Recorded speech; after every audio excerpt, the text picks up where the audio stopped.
তারেক শামসুর রহমানের বিশ্ব রাজনীতির ১০০ বছর বই থেকে পাঠ করছি আমি মোহাম্মদ সুজন মিয়া। পঞ্চম অধ্যায়, দ্বিতীয় বিশ্বযুদ্ধ ও ইউরোপীয় রাজনীতি। বিংশ শতাব্দীর সবচেয়ে আলোচিত ও দুঃখজনক ঘটনা হলো দ্বিতীয় বিশ্বযুদ্ধ। এই যুদ্ধের স্থায়িত্ব ছিল ১৯৩৯ সাল থেকে ১৯৪৫ সাল পর্যন্ত। বিশ্ব যখন সাম্রাজ্যবাদ ও ঔপনিবেশিক শোষণ থেকে মুক্ত হয়ে নতুনভাবে শান্তির স্লোগান নিয়ে ঊনবিংশ শতাব্দী থেকে বিংশ শতাব্দী পদার্পণ করেছিল, তখনই শান্তির পথে অন্তরায় হয়ে দাঁড়িয়েছিল নতুন সাম্রাজ্যবাদীদের উগ্র মানসিকতা আর যুদ্ধাংশদেহী মনোভাব। জার্মানি সহ অন্য উগ্র জাতীয়তাবাদী দেশগুলোর মধ্যে স্বার্থের দ্বন্দ্বের কারণে বিশ্বযুদ্ধ নামে একটি নতুন মহাসমরস বিশ্ববাসীকে নাড়া দিয়েছিল। প্রথম বিশ্বযুদ্ধের ভয়াবহতা বিশ্বের বিবেককে নাড়া দিয়েছিল। বিশ্বের শান্তিকামী মানুষগুলো বুঝতে পেরেছিল একটা আন্তর্জাতিক সংস্থা গঠন করতে না পারলে শান্তি আসবে না। সেই সংস্থা গঠিত হয়েছিল, কিন্তু লিগ অব নেশন বিশ্ববাসীর সেই আশা পূরণ করতে পারেনি। ১৯১৯ সালে ভার্সাই চুক্তির মাধ্যমে প্রথম বিশ্বযুদ্ধের পরাজিত শক্তিগুলোকে যেমন দমন করার পরিকল্পনা করা হয়েছিল, তা পরবর্তীকালে সকল রাষ্ট্রকে আগের চেয়ে অনেক বেশি অহংকার করে তুলেছিল। প্রথম বিশ্বযুদ্ধে জয়ী ব্রিটেন, ফ্রান্স, পরাজিত জার্মানি, তুরস্ক যেন আর কোনো দিন মাথা তুলে দাঁড়াতে না পারে, সেজন্য তাদের উপর চাপিয়ে দেওয়া হয়েছিল অনেক অন্যায়মূলক শর্ত। প্রথম বিশ্বযুদ্ধ পরবর্তী সময়ে সারা বিশ্বে ব্যাপকভাবে অস্ত্র প্রতিযোগিতায় লক্ষ্য করা গিয়েছিল। এর ফলে সারা বিশ্বে এক ধরনের নৈরাজ্যবাদ লক্ষ্য করা যায়। অর্থনৈতিক জাতীয়তাবাদের মাধ্যমে তৎকালীন শক্তিশালী দেশগুলো সারা বিশ্বকে তাদের বাজারে পরিণত করে রেখেছিল। প্রথম বিশ্বযুদ্ধের পরবর্তীকালে সারা বিশ্বে আক্রমণাত্মক সাম্রাজ্যবাদ নীতি লক্ষ্য করা যায়। ১৯৩১ সালে জাপানের মাঞ্চুরিয়া দখল, ১৯৩৭ সালে ইতালির ইথিওপিয়া দখল, স্পেনের গৃহযুদ্ধ ইত্যাদি আন্তর্জাতিক পরিস্থিতিকে ওই সময় জটিল করে তুলেছিল। প্রথম বিশ্বযুদ্ধে ক্ষতিগ্রস্ত জার্মান জাতি তাদের পরাজয়ের গ্লানি ভুলতে পারেনি। ইতালিতে মুসোলিন কর্তৃক ফ্যাসিস্ট সরকার প্রতিষ্ঠিত হওয়ায় সেখানে একটি যুদ্ধের মতো পরিস্থিতি সৃষ্টি হয়েছিল। দ্বিতীয় বিশ্বযুদ্ধের কারণে অনুসন্ধান করতে হলে আমাদেরকে অবশ্যই ১৯১৯ সাল থেকে ১৯৩৯ সাল পর্যন্ত যে সময়সীমা, সেই সময়সীমা নিয়ে আলোচনা করা প্রয়োজন। কেননা ওই সময়সীমার উল্লেখযোগ্য বেশ কিছু ঘটনা ঘটেছিল যা কিনা দ্বিতীয় বিশ্বযুদ্ধের সূত্রপাত ঘটায়। প্রথমেই বলতে হয় ডয়েস প্ল্যান ও ইয়াং প্ল্যানের কথা। প্রথম বিশ্বযুদ্ধের ক্ষতিপূরণের সমস্যার সমাধানের জন্য ১৯২৪ সালে ডয়েসকে নিয়ে একটি কমিটি, এবং ওই কমিটি ব্যর্থ হলে ১৯২৯ সালে জৈনিক ইয়াংকে নিয়ে আরেকটি কমিটি গঠিত হয়েছিল। ইয়াং পরিকল্পনায় জার্মানিকে ক্ষতিপূরণ দিতে বাধ্য করা হয়েছিল, এমনকি যুক্তরাষ্ট্রও অপরাধ বিজয়ী রাষ্ট্রের ন্যায় ক্ষতিপূরণ দাবি করেছিল। যুদ্ধোত্তর ইউরোপের স্থায়ী শান্তি প্রতিষ্ঠার জন্য বেশ কয়েকটি চুক্তি ও সম্মেলন অনুষ্ঠিত হয়েছিল। ১৯২২ সালে অনুষ্ঠিত ওয়াশিংটন নৌ সম্মেলনে জার্মানি ও তার মিত্রবাহিনীর নৌবাহিনীর ক্ষমতা সীমিত করা হয়। অপরদিকে ১৯৩১ সালে লন্ডন নৌ সম্মেলনে যুক্তরাষ্ট্র, ব্রিটেন ও জাপানের মারণাস্ত্র সীমিত করার জন্য ৬ বছর মেয়াদী একটি চুক্তি স্বাক্ষরিত হয়। অন্যদিকে ১৯২৫ সালে স্বাক্ষরিত হয়েছিল লোকার্নো চুক্তিসমূহ। ওইসব চুক্তিতে জার্মানিকে লীগের স্থায়ী সদস্যের মর্যাদা, জার্মানিকে আলসেস লরেন ছেড়ে দেওয়া, ফ্রান্সকে তার সম্প্রসারণ নীতি পরিত্যাগ করা ও রাইনকে একটি বাফার অঞ্চলে পরিণত করার সিদ্ধান্ত হয়েছিল। ১৯২৮ সালে প্যারিসে কেলক-ব্রিয়ান চুক্তি স্বাক্ষরিত হয়। তাতে যুদ্ধকে জাতীয় নীতির প্রধান অঙ্গ হিসেবে গণনা করার ব্যাপারে নীতিগত সিদ্ধান্ত হয়। ১৯৩৫ সালে নৌ নিরস্ত্রীকরণ সম্মেলন অনুষ্ঠিত হলেও জাপান ওই সম্মেলন ত্যাগ করেছিল। প্রথম বিশ্বযুদ্ধের পর জার্মানিতে রাজতন্ত্রের অবসান ছিল একটি উল্লেখযোগ্য ঘটনা। ১৯১৯ সালে সেখানকার সোশ্যাল ডেমোক্রেটিক পার্টি নেতা বাটের নেতৃত্বে রাজতন্ত্রের অবসান হয় ও দেশটিকে সাধারণতন্ত্র হিসেবে ঘোষণা করা হয়। ভাইমার নামক স্থানে জার্মানির প্রতিনিধিরা মিলিত হয়ে একটি সংবিধান প্রণয়ন করেন। প্রাপ্তবয়স্কের ভোট ৭ বছরের জন্য রাষ্ট্রপতি নির্বাচিত হবেন ও ২ কক্ষ বিশিষ্ট পার্লামেন্ট। ইতিহাসে এটি ভাইমার রিপাবলিক হিসাবে পরিচিত, কিন্তু এই ভাইমার সাধারণতন্ত্র টিকে থাকতে পারেনি মূলত উগ্র ডান ও উগ্র বামপন্থীর মধ্যে বিরোধ, স্থিতিশীলতার অভাব, বিত্তশালী শিল্পপতির অসহযোগিতা, অর্থনৈতিক বিপর্যয়, পররাষ্ট্রনীতির ক্ষেত্রে বিফলতা ইত্যাদি নানা কারণে। এই ব্যর্থতার মধ্যে দিয়ে জার্মানিতে হিটলারের উত্থান ঘটে। 1933 সালে জার্মান পার্লামেন্টের নিম্নকক্ষের নির্বাচনে national socialist party Nazi party 647টি আসনের মধ্যে 288টি আসন পেয়েছিল, কিন্তু আইন শৃঙ্খলা পরিস্থিতি অবনতি ঘটলে তৎকালীন প্রেসিডেন্ট হিন্ডেনবার্গ বন পেপেনের পরিবর্তে হিটলারকে চ্যান্সেলর পদে নিয়োগ দেন 1933 সালে। হিন্ডেনবার্গের মৃত্যুর পর 1934 সালে হিটলার নিজেকে প্রজাতন্ত্রের প্রেসিডেন্ট হিসেবে ঘোষণা করেন। এভাবে একই সাথে তিনি প্রেসিডেন্ট ও চ্যান্সেলর নিযুক্ত হন। ক্ষমতা দখল করে তিনি ভাইমার সংবিধান বাতিল করেন ও একনায়কতন্ত্র প্রতিষ্ঠা করেন। হিটলার 1935 সালে ভার্সাই চুক্তি ও লোকার্নো চুক্তিগুলোর শর্তাবলী মানতে অস্বীকৃতি জানায়। একই সাথে তিনি সৈন্য সংখ্যা বৃদ্ধি করে পূর্ণমাত্রায় সমরাস্ত্র নির্মাণে উদ্যোগী হন। হিটলার রাইন অঞ্চল দখল করলে পরিস্থিতি আরও জটিল আকার ধারণ করে। হিটলার ক্ষমতাসীন হয়ে জার্মান অস্ট্রিয়ার সংযুক্তিকরণ সম্পন্ন করতে উদ্যোগী হন। ওই সময় হিটলার স্পেনের গৃহযুদ্ধে ফ্রাঙ্কোকে সমর্থন করেন। 1936 সালে জার্মানি জাপানের সাথে কমিনটার্ন বিরোধী একটি চুক্তিতে আবদ্ধ হয়। 1937 সালে ইতালি এই চুক্তিতে যোগ দিলে জার্মানি, জাপান ও ইতালির মধ্যে রোম, বার্লিন, টোকিও অক্ষ চুক্তি সম্পাদিত হয়। এই ছিল ব্রিটেন, ফ্রান্স ও রাশিয়া বিরোধী একটি চুক্তি। হিটলার চেকোস্লোভাকিয়ার সাথে একটি চুক্তি করে চেকোস্লোভাকিয়া রাষ্ট্রের অস্তিত্ব বিলুপ্ত করেন এবং লিথুনিয়ার কাছ থেকে মমেল বন্দরটি বলপূর্বক আদায় করেন। একই সাথে তিনি পোল্যান্ডের ডানজেক বন্দরটি দখলে নেন। আর এভাবে 1939 সালের 1 সেপ্টেম্বর তিনি পোল্যান্ডে আক্রমণ করে দ্বিতীয় বিশ্বযুদ্ধের সূচনা করেন। এই যুদ্ধ দীর্ঘ 6 বছর স্থায়ী ছিল, 1939 থেকে 1945 সাল পর্যন্ত।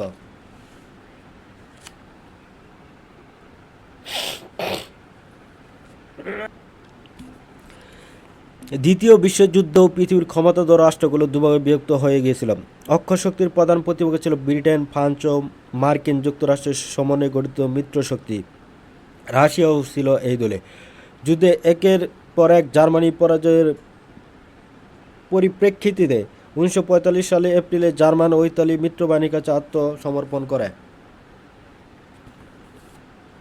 হিটলার আত্মহত্যা করেন আর মুসোলিনিকে গ্রেপ্তার করে হত্যা করা হয়। অন্যদিকে 1945 সালে 2 আগস্ট যুক্তরাষ্ট্র, ব্রিটেন, রাশিয়া পড়াশধাম সম্মেলনে জাপানকে আত্মসমর্পণ করতে বললে জাপান তা প্রত্যাখ্যান করে। পরে 6 ও 9 আগস্ট হিরোশিমা ও নাগাসাকিতে আণবিক বোমাবর্ষণ করা হয়। ফলে 14 আগস্ট 1945 সাল জাপান শর্তহীনভাবে আত্মসমর্পণ করে।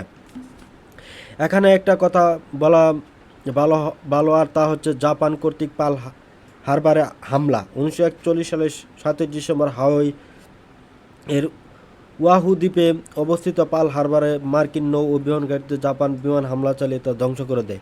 জাপানি বিমান হামলায় মার্কিনীদের চোখ খুলে যায়। তারা সিদ্ধান্ত নিল জাপানে মরণাস্ত্রের আঘাত হানার। তারা পারমাণবিক বোমা তৈরির পরিকল্পনা হাতে নিল। 1945 সালের 16 জুলাই নিউ মেক্সিকোর মরুভূমিতে যুক্তরাষ্ট্র সাফল্যজনকভাবে পারমাণবিক বোমার বিস্ফোরণ ঘটায়। এর ঠিক 3 সপ্তাহ পরে হিরোশিমায় পারমাণবিক বোমা বর্ষণ করা হয়। দ্বিতীয় বিশ্বযুদ্ধ প্রত্যক্ষ করেছিল আণবিক বোমার ভয়াবহতা। বিংশ শতাব্দীতে এই ঘটনা পরবর্তী বিশ্ব রাজনীতিক বড় ধরনের প্রভাব ফেললেও বৃহৎ শক্তিগুলো কখনো মরণাস্ত্র তৈরি, উৎপাদন ও পরীক্ষা থেকে পিছপা হয়নি। বিংশ শতাব্দীর প্রত্যক্ষ করেছে 8টি দেশের উত্থান, যারা নিজেদেরকে পারমাণবিক শক্তি হিসেবে ঘোষণা করেছে।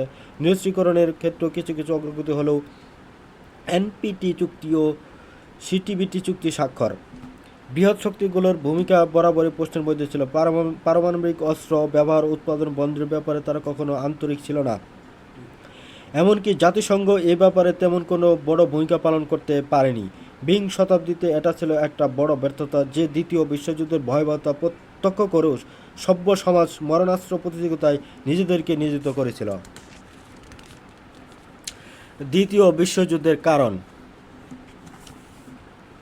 ভার্সাই চুক্তি। ভার্সাই চুক্তির ফলে জার্মান তার যাবতীয় উপনিবেশ হাতছাড়া করল। শুধু তাই নয়, উপনিবেশের যে বিপুল পরিমাণ অর্থ লগ্নি করা হয়েছিল তাও বিফলে গেল। আর জার্মানি হারিয়েছিল কৃষিযোগ্য জমির শতকরা 15.5 ভাগ, উৎপাদন শিল্পের শতকরা 10 ভাগ, মজুদ কয়লার 2/5, খনিজ লোহার 2/3। জার্মানির নৌ বিমান, স্থল বাহিনী ও বিমান বাহিনীর উল্লেখযোগ্য অংশ হ্রাস করা হয়েছিল। এক কথায় সব দিক থেকে জার্মানিকে দুর্বল করা ছিল ভার্সাই চুক্তির অন্যতম লক্ষ্য। সুতরাং এটা খুবই স্বাভাবিক ছিল যে জার্মানি চুক্তির শর্ত মনে প্রাণে স্বীকার করে নেবে না। কার্যক্ষেত্রে তাই ঘটল। চুক্তি স্বাক্ষর করার পরে জার্মানি তৈরি হতে থাকলো পরবর্তী যুদ্ধের জন্য। দীর্ঘ যুদ্ধবিরতি। প্রথম বিশ্বযুদ্ধের ফলে শান্তি, নিরাপত্তা, গণতন্ত্র বিপন্ন হয়ে পড়েছিল। প্রথম বিশ্বযুদ্ধের পর যখন ভার্সাই চুক্তি স্বাক্ষরিত হলো, তখন দেখা গেল গণতন্ত্র, নিরাপত্তা ও শান্তি কোনোটাই নিরাপদ নয়। সেজন্য দুই মহাযুদ্ধের মধ্যখানে সময়টাকে শান্তিপূর্ণ সময় না বলে দীর্ঘ যুদ্ধবিরতি বলা হয়। গণতন্ত্র, শান্তি ও নিরাপত্তা রক্ষার জন্য সবাই আগ্রহী হয়ে পড়েছিল, আর এই আগ্রহ শেষ পর্যন্ত যুদ্ধকে অনিবার্য করে তুলেছিল। গ্রেট ব্রিটেন ও ফ্রান্স ভেবেছিল গণতন্ত্র ও শান্তি সংকটের মুখে, আবার জার্মানি ভেবেছিল বৃহৎ শক্তির মুখে তার নিরাপত্তা বলতে কিছুই নেই। অর্থনৈতিক জাতীয়তাবাদ। ভার্সাই চুক্তি জার্মানিকে নিঃস্ব করেছিল। চুক্তি স্বাক্ষরিত হওয়ার পর জার্মানির একমাত্র লক্ষ্য ছিল যে কোনো প্রকারের যুদ্ধপূর্ব অবস্থায় ফিরে যাওয়া। জাপান ও ইতালি মনে করেছিল যে আন্তর্জাতিক বাণিজ্যের সব রকম সুযোগ সুবিধা থেকে তারা বঞ্চিত, তাই অর্থনৈতিক পুনর্গঠনকে তারা অপরিহার্য বলে মনে করেছিল। সারা বিশ্বের উপর প্রাধান্য বিস্তার করতে না পারলে অর্থনৈতিক পুনর্গঠন অসম্ভব ব্যাপার হয়ে দাঁড়াবে। এই মানসিকতার ধারা পরিচালিত হয়ে জার্মান, জাপান, ইতালি যুদ্ধের উন্মাদনায় মেতে উঠেছিল। আন্তর্জাতিক নৈরাজ্য। আন্তর্জাতিক নৈরাজ্যকে অনেকে দ্বিতীয় বিশ্বযুদ্ধের অন্যতম কারণ বলে মনে করে। লিগ অব নেশন যৌথ নিরাপত্তা ব্যবস্থা সুনিশ্চিত করতে ব্যর্থ হয়। লিগের সদস্যবৃন্দ ও অন্যান্য রাষ্ট্র শান্তি ও নিরাপত্তার জন্য সনাতন পদ্ধতির আশ্রয় নিতে বাধ্য হয়েছিল, এবং এই পদ্ধতি হলো জোট তৈরি করা। জাপানের মাঞ্চুরিয়া আক্রমণ অথবা ইতালির ইথিওপিয়ার আক্রমণ কোনো ক্ষেত্রেই লিগ যৌথ নিরাপত্তাকে কাজে লাগিয়ে আগ্রাসী শক্তিকে শাস্তি দিতে পারেনি। সেই জন্য লীগের কার্যকারিতা সম্বন্ধ সবার মনেই সন্দেহ, উদ্বেগ হয়েছিল। লীগের উপর এই সর্বব্যাপী অনাস্থা আন্তর্জাতিক নৈরাজ্যকে সুনিশ্চিত করে তুলেছিল। অনেকের মনে এই বিশ্বাস জন্মেছিল যে লীগের সফল হওয়ার মানে যুদ্ধের সম্ভাবনা কমে যাওয়া, আর ব্যর্থতা মানে যুদ্ধ অনিবার্য। নিরস্ত্রীকরণের ব্যর্থতা। লিগ অব নেশনস এর প্রণেতাগণ মনে করেছিল শান্তি ও নিরাপত্তা নিশ্চিত করতে হলে নিরস্ত্রীকরণ অবশ্যই প্রয়োজন, কিন্তু এই সদিচ্ছাকে ফলপ্রসূ করতে হলে বৃহৎ শক্তিবর্গের যে পরিমাণ সহযোগিতা লীগ কর্তৃপক্ষের দৃঢ়তা প্রয়োজন তার কোনোটি ছিল না। বৃহৎ শক্তিবর্গ অস্ত্র উৎপাদনের অশুভ প্রতিযোগিতায় নিজেদেরকে নিয়োজিত করেছিল। অস্ত্র প্রতিযোগিতায় বন্ধ না হয় তা যুদ্ধের জন্ম দিয়েছিল। উগ্র জাতীয়তাবাদ। হিটলারের ধারণা ছিল জার্মান জাতি পৃথিবীর মধ্যে একমাত্র উৎকৃষ্ট ও শ্রেষ্ঠ জাতি, অন্যরা নিকৃষ্ট। হয়তো নিকৃষ্টের উপর চেষ্টা করতে থাকা খুবই স্বাভাবিক। জার্মান জাতি গোটা ইউরোপের উপর প্রাধান্য বিস্তার করে এই স্বপ্নে হিটলার বিভোর ছিলেন। স্বপ্নকে বাস্তবে রূপদান করতে গিয়ে তিনি এক সর্বধ্বংসী যুদ্ধের ঝুঁকি নিয়েছিল। সর্বাত্মকতাবাদ।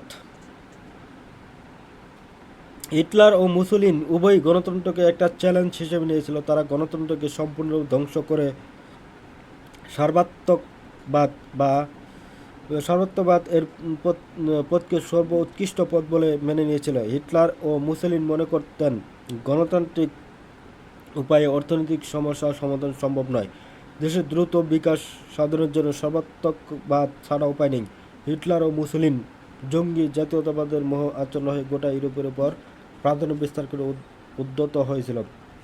দ্বিতীয় মহাযুদ্ধের পরকালে মানব সভ্যতা, বিশ্ব শান্তি ও আন্তর্জাতিক ইত্যাদি একেবারে মূল্যহীন হয়ে পড়েছিল। জার্মানি, জাপান ও ইতালির কাছে নিজেদের সংকীর্ণ জাতীয়তাবোধ ছাড়া অন্য কোনো মূল্যবোধ যথাযথ মর্যাদা পায়নি।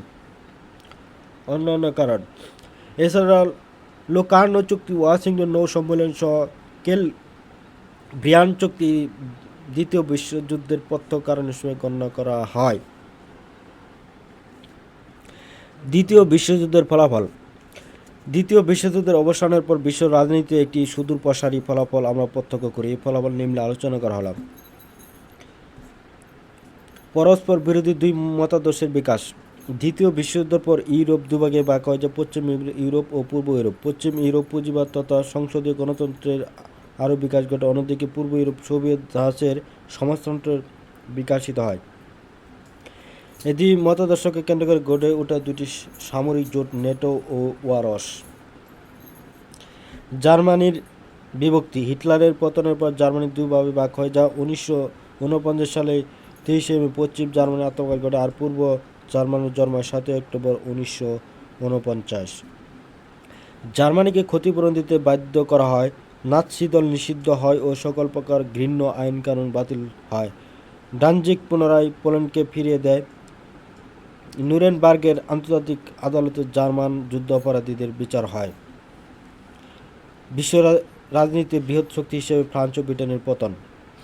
দ্বিতীয় বিশ্বযুদ্ধের পর ব্রিটেন বিশ্বব্যাপী তার সাম্রাজ্য হারায়। ব্রিটেনের অর্থনীতি ভেঙে পড়ে, বিশ্বের বাজারে ব্রিটেন পণ্য রপ্তানি বন্ধ হয়, কৃষিক্ষেত্রগুলো অনাবাদী হয়ে পড়ে থাকে। অর্থনৈতিক সংকটের সঙ্গে যুদ্ধ ফেরত সেনাদের ভাতা প্রদান ও পুনর্বাসনের সমস্যা দেখা দেয়। ব্রিটেনকে বাধ্য করে তার স্থল নৌবহর হ্রাস করতে হয়।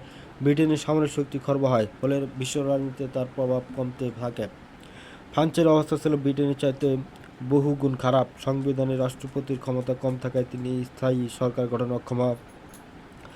1946 থেকে 1918 সাল পর্যন্ত 14 জন প্রধানমন্ত্রী একে একে ক্ষমতায় এসে চলে যেতে বাধ্য হন। এদিকে ফ্রান্সের শিল্প ও অভ্যন্তরীণ অর্থনীতির ক্ষেত্রে বিশৃঙ্খলা ধর্মঘট ফ্রান্স ধ্বংসের পথে ধাবিত হয়, ফলে ধীরে ধীরে বিশ্ব রাজনীতিতে ফ্রান্সের গুরুত্ব কমতে থাকে। বৃহৎ শক্তি হিসেবে যুক্তরাষ্ট্রের আবির্ভাব। দ্বিতীয় বিশ্বযুদ্ধের আগে ব্রিটেন ও ফ্রান্স ছিল বৃহৎ শক্তি, কিন্তু যুদ্ধের পরে বিশ্ব রাজনীতির চেহারা ও বৃহৎ শক্তির কাঠামো দুই ব্যাপকভাবে বদলে যায়। ব্রিটেন ও ফ্রান্স যুদ্ধের ব্যাপকভাবে ক্ষতিগ্রস্ত হয়।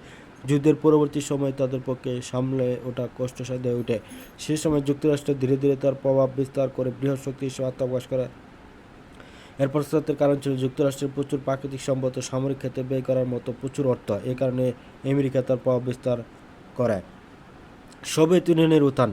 দ্বিতীয় বিশ্বযুদ্ধের অব্যবহিত পরে শক্তি হিসেবে সোভিয়েত ইউনিয়নের উত্থান হয়। সোভিয়েত ইউনিয়নের উত্থানের পশ্চাতে মূল কারণ ছিল দেশটির বিপুল সামরিক শক্তি ও সম্পদের প্রাচুর্য। স্নায়ুযুদ্ধ শেষ। বিশ্বযুদ্ধের পরে গোটা বিশ্বে মেরুকরণ প্রক্রিয়া শুরু হয়। যুক্তরাষ্ট্র ও সোভিয়েত ইউনিয়ন নিজ নিজ প্রভাব বলয় সৃষ্টি করে, দুই পরাশক্তির পারমাণবিক বিধ্বংসী অস্ত্রের বিশাল ভাণ্ডার গড়ে তোলে। আক্রমণ করার বাসনা উভয়ের মনে দানা বাঁধে, কিন্তু বিধ্বংসী অস্ত্রের ভয়াবহতা সম্পর্কে দুই রাষ্ট্র আতঙ্ক বোধ করে, ফলে দেখা দেয় এক ধরনের যুদ্ধের, যা কিনা ইতিহাস স্নায়ুযুদ্ধ হিসেবে পরিচিত। এক্ষেত্রে এই দুই পরাশক্তির মাঝে মাঝে কোনো যুদ্ধ হয়নি বটে, কিন্তু একাধিকবার যুদ্ধের মতো পরিস্থিতি সৃষ্টি হয়েছিল। স্নায়ুযুদ্ধকালীন সময়ে উন্নয়নশীল বিশ্বের দেশগুলো প্রত্যক্ষ ও পরোক্ষ এই স্নায়ুযুদ্ধ দ্বারা প্রভাবিত হয়েছিল।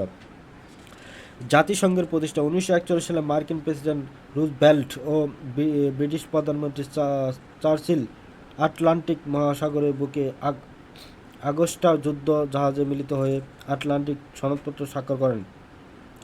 ওই সনদে একটি বৃহত্তর আন্তর্জাতিক সংস্থা গঠনের ইঙ্গিত দেওয়া হয়। আটলান্টিক সনদে বলা হয় যে, এক, সনদে যোগদানকারী সকল দেশ সমান মর্যাদা ও সার্বভৌমত্ব অধিকার হবে। 2, সকল প্রকার বিবাদ শান্তিপূর্ণ উভয়ে নিষ্পত্তি হবে। এবং 3, প্রতি দেশের জনগণ তাদের ইচ্ছামতো শাসনতন্ত্র তৈরি করার অধিকার পাবে। 1942 সালে 26টি দেশ আটলান্টিক সনদের প্রতি আস্থা জ্ঞাপন করে। ওই 26 জাতির সম্মেলনে সর্বপ্রথম জাতিসংঘ ইউনাইটেড নেশন কথাটি ব্যবহার হয়। 1943 সালে মস্কো সম্মেলনে ব্রিটেন, মার্কিন যুক্তরাষ্ট্র, রাশিয়া, চীন একটি ঘোষণাপত্র প্রকাশ করে। ওই ঘোষণাপত্রের 4th অনুচ্ছেদে বলা হয় যে, আন্তর্জাতিক শান্তি ও নিরাপত্তা রক্ষার জন্য ক্ষুদ্র ও বৃহৎ শান্তিপ্রিয় রাষ্ট্রগুলোর সার্বভৌমত্ব সমমর্যাদার ভিত্তিতে একটি আন্তর্জাতিক প্রতিষ্ঠান স্থাপনের প্রয়োজনীয়তা 4 শক্তি স্বীকার করে। 1945 সালে সান ফ্রান্সিসকো সম্মেলনে জাতিসংঘ সনদ গৃহীত হয়। 24 অক্টোবর 1945 সালে জাতিসংঘ সনদ চূড়ান্তভাবে গৃহীত হয়। 8, ফ্যাসিবাদের ধ্বংস। দ্বিতীয় বিশ্বযুদ্ধের মিত্রশক্তি জয়ী হয়, ফ্যাসিবাদ চিরতরে বিলুপ্ত হয়। এই ছিল দ্বিতীয় বিশ্বযুদ্ধের ফলাফল। মূল্যায়ন। দ্বিতীয় বিশ্বযুদ্ধের মূলে ছিলেন জার্মানির একনায়ক হিটলার। এছাড়া ইতালি, জাপান ও জার্মানির মতো দেশ সারা বিশ্বে তাদের প্রাধান্য বিস্তার করতে বদ্ধপরিকর ছিল। দ্বিতীয় বিশ্বযুদ্ধ যা বিশ্বকে শুধু ক্ষতিগ্রস্তই করেছিল বাকরুদ্ধ।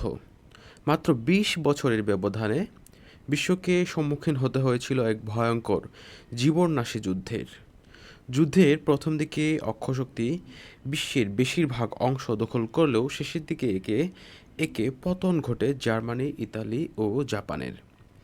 দ্বিতীয় বিশ্বযুদ্ধোত্তর আন্তর্জাতিক রাজনীতি মোড় নেয় নতুন দিকে। জন্ম নেয় দুই পরাশক্তি সোভিয়েত ইউনিয়ন আর মার্কিন যুক্তরাষ্ট্রের। বিশ্ব থেকে পতন ঘটে নাৎসিবাদ এবং ফেসিবাদের। নাৎসিবাদ বিংশ শতাব্দীর ইতিহাসে বহুল আলোচিত একটি বিষয়।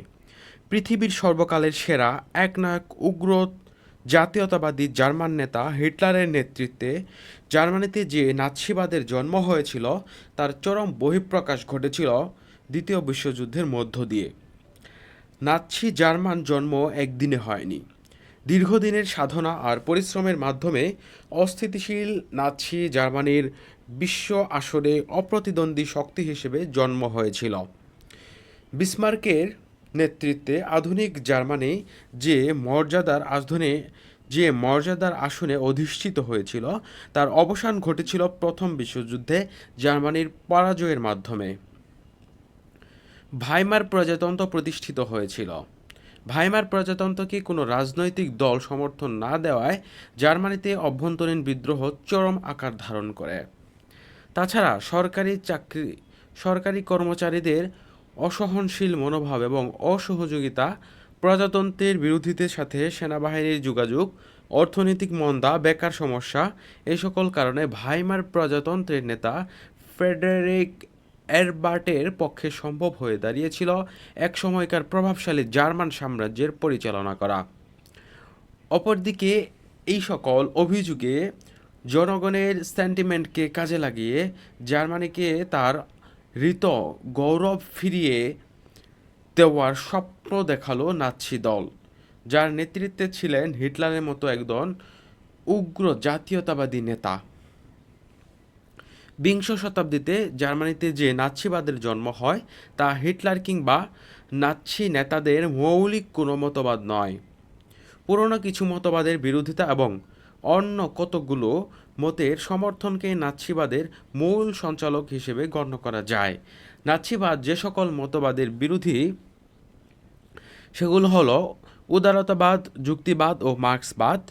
ঊনবিংশ শতাব্দীর ক্রান্তির লগ্নে এবং বিংশ শতাব্দীর শুরুতে জার্মানি আর অস্ট্রিয়ার এই ধরনের আন্দোলন গড়ে উঠেছিল, যার লক্ষ্য ছিল একক রাষ্ট্র প্রতিষ্ঠা করা এবং যার ভিত্তি হবে আর্য রক্ত, ভাষা হবে জার্মান এবং যা হবে সকল ধর্মীয় বিশ্বাস মুক্ত। নাৎসিবাদ এই সকল মতবাদ দ্বারা ব্যাপকভাবে প্রভাবিত হয়েছিল। নাৎসিবাদ সম্পর্কে দ্য ওয়ার্ল্ড বুক অব এনসাইক্লোপিডিয়াতে বলা হয়, Nazism was a part of the fascist movement. One of the aims of the Nazi Party was to strengthen German military power and to extend German control throughout the world. The Nazis believed in extreme nationalism and the superiority of the white people of Northern Europe over all other peoples. অপরদিকে international encyclopedia of social science বইতে বলা হয়েছিল, Nazism is the name given to the benefits and practice of the National Socialist German worker parties, once led by Adolf Hitler. The term Nazi is an abbreviation of the German name for the party National Socialist Deutsche Arbeiterpartei. ইংরেজিতে যাকে বলা হয় national socialist German workers party. এই নাৎসিবাদের মূল চেতনা ছিল আর্য রক্তে জার্মানরাই ইউরোপের তথা বিশ্বের সেরা জাতি, সুতরাং তারাই সারা বিশ্বকে শাসন করবে। আর এই উদ্দেশ্য পূরণের জন্যই নাৎসি নেতা হিটলারের নেতৃত্বে জার্মানরা দ্বিতীয় বিশ্বযুদ্ধ সংগঠিত করে এবং লক্ষ লক্ষ প্রাণহানি ঘটায়। হিটলার তার আত্মজীবনীমূলক গ্রন্থ ম্যান ক্যাম্প এ নাৎসি দলের ইস্তেহার সম্পর্কে বিস্তারিত আলোচনা করেছিলেন। তিনি উল্লেখ করেছেন 1920 সালে জার্মান শ্রমিক সংঘ এক জনসভার আয়োজন করে। উক্ত জনসভায় 25 দফা সম্বলিত নাৎসি পার্টির এক ইস্তেহারও প্রকাশ করা হয়। ওই ইস্তেহারটি ছিল নিম্নরূপ: 1. আত্মনিয়ন্ত্রণাধিকারের ভিত্তিতে এবং বৃহৎ জার্মানির অধীনে সমস্ত জার্মান জাতিগুলোকে একত্র করা। 2. অন্যান্য জাতির সঙ্গে কাজ করার বেলায় জার্মান জাতির সমমর্যাদা দাবি করা। 3. জনসাধারণের লালন পালনের জন্য এবং বাড়তি জনসংখ্যার আবাসিক সমস্যা সমাধানের জন্য বাড়তি ভূমি ও উপনিবেশ তৈরি করা। 4. জার্মান না হয়ে কেউ জার্মান রাষ্ট্রের নাগরিকত্ব দাবি করতে পারবে না। জার্মান রক্তের অধিকারী না হলে কেউ জার্মান জাতির সদস্য বলে দাবি করতে পারবে না। তাই কোনো ইহুদি জার্মান জাতির অন্তর্ভুক্ত নহে। কেউ যদি জার্মান রাষ্ট্রের নাগরিক না হয় তাহলে তাকে অতিথি হিসেবে জার্মানিতে বাস করতে দেওয়া যেতে পারে এবং সবসময় বিদেশি আইনের আওতায় থাকবে। সরকার এবং আইন প্রণয়নের ক্ষেত্রে কেবল রাষ্ট্রের নাগরিকদের ভোটাধিকার থাকবে। রাষ্ট্র তার নাগরিকদের জীবন জীবিকা শিল্পের উন্নতির ব্যাপারে নজর দেওয়ার প্রথম কর্তব্য হিসেবে নেবে। যদি রাষ্ট্রের সকল নাগরিকদের লালন পালন করা সম্ভব না হয় তবে সকল বৈদেশিক নাগরিককে অবশ্যই বহিষ্কার করতে হবে। যারা জার্মান নয় তাদের জার্মানিতে যে কোনো প্রকার প্রবেশ বন্ধ করতে হবে। যে সমস্ত অনার্য 1918 সালের 2 আগস্টের পরে জার্মানিতে ঢুকেছে, রাইখ অর্থাৎ রাষ্ট্র থেকে পাত্তাড়ি গোটাতে হবে তাদেরকে। 9. অধিকার ও দায়িত্বের ক্ষেত্রে রাষ্ট্রের সব নাগরিককে সমান গণ্য করতে হবে। 10. রাষ্ট্রের প্রতিটি নাগরিকই সর্বপ্রথম কর্তব্য হবে শারীরিক ও মানসিক কাজে নিজেকে নিয়োজিত রাখা। 11. কাজ ছাড়া যেসব আয় হবে তা উচ্ছেদ। 12. প্রত্যেকটা যুদ্ধ জাতির কাছে জান এবং মালের চেয়ে বিপুল কুরবানির দাবি নিয়ে উপস্থিত হয়, যার পরিপ্রেক্ষিতে যুদ্ধের বদৌলতে ব্যক্তিগত ধনস্ফীতিতে জাতির বিরুদ্ধে অপরাধ বলে গণ্য করতে হবে। তাই যুদ্ধের সব মুনাফা বাজেয়াপ্ত করতে হবে। এ পর্যন্ত কোম্পানির আকারে যেসব ব্যবসায় বাণিজ্য হয়েছে তা জাতীয়করণ করতে হবে। 14. পাইকারি ব্যবসায় সব মুনাফা বন্টন করে দিতে হবে। 15. বৃদ্ধদের অন্ন বস্ত্র সংস্থানের ক্ষেত্রে ব্যাপক উন্নতি করতে হবে। 16. একটি সুস্থ মধ্যবিত্ত শ্রেণীর সৃষ্টি এবং পরিপোষণ এবং অবিলম্বে পাইকারি বিক্রয় কেন্দ্রে সামাজিকীকরণ করা হোক এবং তাদেরকে অল্প দামে ছোটোখাটো ব্যবসায়ীদের কাছে লিজ দেওয়া হোক। সেই সাথে নিত্য প্রয়োজনীয় দ্রব্যাদির দোকানদারদের প্রতি পূর্ণ নজর দেওয়া হোক। 17. জাতীয় প্রয়োজনের সাথে সঙ্গতিপূর্ণ ভূমি সংস্কার এবং সমাজের স্বার্থে ক্ষতিপূরণ ছাড়াই ভূমি বাজেয়াপ্ত করা, কৃষি ঋণ থেকে সুদ উৎখাত করা, জমির ব্যাপারে সব ফটকাবাজি বন্ধের জন্য একটি আইন পাশ করা হোক। 18. যাদের কাজকর্ম সাধারণ স্বার্থের প্রতি ক্ষতিকর তাদের নির্মম শাস্তির আওতায় আনা হোক। 19. রোমান আইনের পরিবর্তে সমগ্র জার্মানির জন্য একটি নতুন আইন পদ্ধতির প্রবর্তন করতেই হবে। 20. প্রগতির স্বার্থে প্রত্যেকটি সামর্থ্য এবং পরিশ্রমী জার্মানির জন্য উচ্চশিক্ষার দ্বার খুলে দেওয়ার জন্য রাষ্ট্রকে জাতীয় শিক্ষা পদ্ধতিতে আমূল পরিবর্তন আনতে হবে। 21. রাষ্ট্রকে খেয়াল রাখতে হবে যাতে জাতীয় স্বার্থের মান উন্নয়ন হয় এবং এজন্য তাকে মা এবং শিশুর স্বার্থ রক্ষার ব্যবস্থা করতে হবে। শিশুশ্রম বন্ধ করে দিতে হবে। বাধ্যতামূলক খেলাধুলা এবং বাধ্যতামূলক ব্যায়ামের মাধ্যমে শারীরিক দক্ষতা বাড়াতে হবে। শুধু তাই নয়, যুবক যুবতীদের শারীরিক উন্নতির জন্য দেশে যে সমস্ত ক্লাব রয়েছে তাদেরকে ব্যাপক সাহায্য করতে হবে।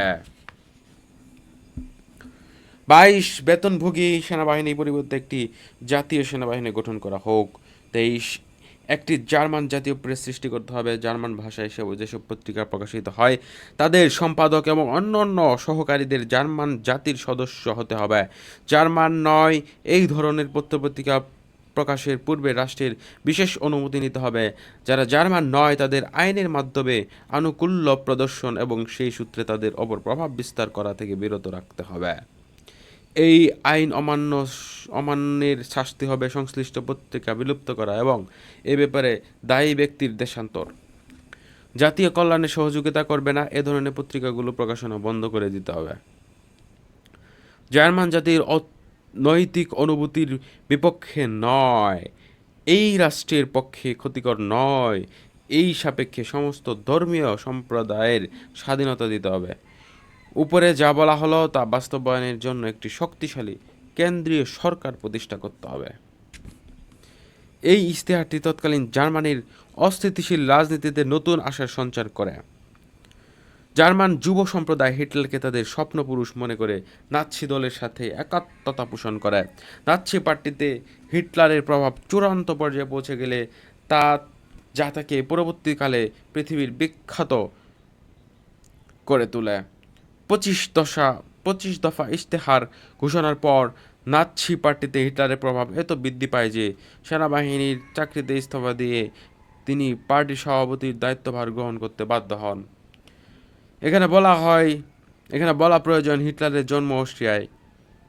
নিজেকে তিনি একজন ভাস্কর হিসেবে গড়ে তুলতে চেয়েছিলেন, কিন্তু ভাস্কর তিনি হতে পারেননি। পরবর্তীকালে তিনি জার্মানির মিউনিক শহরে যান এবং বেভার জার্মানির একটি প্রদেশ এই ব্যবহারে সেনাবাহিনীতে যোগ দেন। সৈনিক হিসেবে যুদ্ধে তিনি বেশ নাম করেন। 1923 সালে তিনি লুডেনবার্গের সহযোগিতায় দেশের শাসনভার গ্রহণের চেষ্টা করেন। ব্যর্থ হয়ে তিনি অতঃপর জেলে যান। জেলে বসে মেইন ক্যাম্প গ্রন্থটি রচনা করেন, যা 1925 সালে প্রকাশিত হয়। প্রচণ্ড ইহুদি এবং সাম্যবাদ বিরোধী হিটলার সংখ্যাগরিষ্ঠের শাসনের বিরোধী ছিলেন এবং জার্মানির জন্য যে গণতন্ত্র প্রত্যাশা করেছিলেন, যা ছিল একনায়কতান্ত্রিক, তিনি বিশ্বাস করতেন জার্মান জাতির জন্য একজন শক্তিশালী নেতা দরকার। এটা সত্য। হিটলার তার নীতি এবং আদর্শ নিয়ে জার্মান পার্লামেন্টে বিজয়ী হয়েছিলেন এবং চ্যান্সেলর হয়েছিলেন, কিন্তু তার যুদ্ধাকাঙ্ক্ষা এবং পররাজ্য গ্রাসের কারণে তিনি বিশ্বব্যাপী বিতর্কিত হয়েছিলেন। তিনি পরিণত হয়েছিলেন এক গণনায়কে। তার রাজনীতিকে নেতিবাচক দিকটি বেশি থাকলেও দেশের জন্য তিনি কিছু কিছু ইতিবাচক কাজও করেছিলেন। যেমন 1936 সালে জার্মানিতে উৎপাদন অস্বাভাবিকভাবে বৃদ্ধি পেয়েছিল। প্রতি নাগরিকের মোট আয় শতকরা 15% বেড়েছিল। চতুর্থ পঞ্চবার্ষিকী পরিকল্পনায় খাদ্যবস্তু স্বয়ংসম্পূর্ণতা অর্জন করার লক্ষ্যে কর্মসূচি গৃহীত হলে জার্মানিতে কর্মচাঞ্চল্য দেখা দিয়েছিল। হিটলারের এই অর্থনৈতিক সাফল্য তার নেতিবাচক দিকগুলোকে চাপা দিয়ে রাখতে সাহায্য করেছিল। যেমন 1 নাম্বার, ট্রেড ইউনিয়নগুলো ভেঙে লেবার ফ্রন্টের সাহায্যে হিটলার শ্রমিকদের একই বেতনে অনেক ঘন্টা কাজ করাতেন। 2, শ্রমিকদের ঘন্টা পিছু বেতন কমে গিয়েছিল। 3, খাদ্যদ্রব্যের মূল্য আগের চেয়ে বৃদ্ধি পেয়েছিল। 4, নাৎসি দল কোনো ক্ষেত্রে শ্রমিকদের বিনা বেতনে শ্রম দিতে বাধ্য করেছিল। 5, বিদ্যালয়ে সৎ এবং নিরপেক্ষ শিক্ষার স্থলে নাৎসি শিক্ষা দেওয়া হতো। 6, বিদ্যালয়ে ছাত্রদের নাৎসিবাদের দ্বারা মগজ ধুলাই করে তাদের স্বাধীন মতামত প্রকাশ বন্ধ করে দেওয়া হয়েছিল। 7, ন্যায্য প্রতিবাদকে সন্ত্রাস দ্বারা দমন করায় কেউই প্রতিবাদ জানানোর সাহস পায়নি। 8, জার্মানির অর্থনৈতিক পরিস্থিতি আসলে ভালো হয়নি। প্রচার দ্বারা জালিয়াতির আওতায় নেওয়া হয়েছিল মাত্র। এভাবে হিটলার তার সর্বাত্মক রাষ্ট্র পরিচালনা করেন। ইতিহাসের কি নির্মম পরিহাস! ভাইমার রিপাবলিকের মূল স্পিরিট ছিল জার্মানিতে একটি সংসদীয় রাজনীতি প্রবর্তন করা। জনসাধারণের ভোটাধিকার এবং একটি পার্লামেন্ট সেখানে গঠিত হয়েছিল, কিন্তু হিটলার তা ব্যবহার করেছিলেন তার নিজ স্বার্থে। তার মৃত্যুর পরই জার্মানিতে সত্যিকার অর্থে গণতন্ত্র বিকশিত হয়, যদিও সেখানে যুক্তরাষ্ট্র সহ মিত্রশক্তির সেনাবাহিনীর উপস্থিতি ছিল, যা এখনও আছে। যুক্তরাষ্ট্রের সেনাবাহিনী জার্মানিতে গণতন্ত্র বিকাশে যথেষ্ট সাহায্য করে। যুদ্ধ পরবর্তী ইউরোপ। যুদ্ধ পরবর্তী ইউরোপ, বিশেষ করে পশ্চিম ইউরোপের রাজনীতি যদি আলোচনা করা যায়, তাহলে দেখা যাবে 1945 থেকে 2000 সাল পর্যন্ত যে সময়সীমা, তাতে দুটো ঘটনা ইউরোপের বিকাশমান রাজনীতিকে প্রভাবিত করেছিল। এর একটি হচ্ছে 1949 সালে নেটোর জন্ম এবং 1950 সালে ইউরোপীয় কমিটির গোড়াপত্তন। নেটোর ইতিমধ্যে সম্প্রসারণ হয়েছে, আর ইউরোপীয় কমিউনিটি ইউরোপীয় ইউনিয়ন হিসেবে আত্মপ্রকাশ করেছে। এটি অভিন্ন ইউরোপ আর এখন কল্পনা নয়, বাস্তব। বিভিন্ন ইউরোপে বিংশ শতাব্দীতে যেভাবে আলোচনা হয়েছিল, 21 শতকে তেমনই আলোচিত হতে থাকবে এবং নয়া বিশ্ব ব্যবস্থা বিকাশে পালন করবে গুরুত্বপূর্ণ একটি ভূমিকা। ইউরোপ কয়লা এবং ইস্পাত কমিউনিটিকে কেন্দ্র করে ইউরোপীয় ইউনিয়নের ধারণা ধীরে ধীরে বিকাশ লাভ করেছিল। 1950 সালে ইউরোপীয় কমিউনিটির গোড়াপত্তন হয়েছিল। ইউরোপীয় কমিউনিটি দ্বারা শুরু হয়েছিল মাত্র 6টি দেশ নিয়ে। ইউরোপীয় কমিটির যাত্রা শুরু হয়েছিল মাত্র 6টি দেশ নিয়ে: বেলজিয়াম, ফ্রান্স, পশ্চিম জার্মানি, ইতালি, লুক্সেমবার্গ ও নেদারল্যান্ড। এই 6টি দেশ 1951 সালে নিজ নিজ দেশের সমরাস্ত্র তৈরির কারখানাগুলোকে ইউরোপীয় কয়লা, ইস্পাত এবং কমিউনিটির সাথে বন্ধন করে। রোম চুক্তির পথ ধরে ইউরোপীয় অর্থনৈতিক কমিউনিটি ইইসি ও আণবিক শক্তি কমিউনিটি, এই দুটি সংগঠন রূপ নেয়। এক পর্যায়ে ইইসিকে একটি অর্থনৈতিক সম্প্রদায় হিসেবে ভাবা হলেও 90-এর দশকে এর রাজনৈতিক চরিত্র উন্মোচিত হয়। ইসিসির অন্তর্ভুক্ত দেশগুলো জাতিগতভাবে বিভক্ত হলেও একটি অখণ্ড ইউরোপ গঠনের ব্যাপারে তাদের মতো বড় ধরনের পার্থক্য লক্ষ্য করা যায়নি। 1993 সালে 1 নভেম্বর থেকে ইইসি ইউরোপীয় ইউনিয়ন নাম ধারণ করে।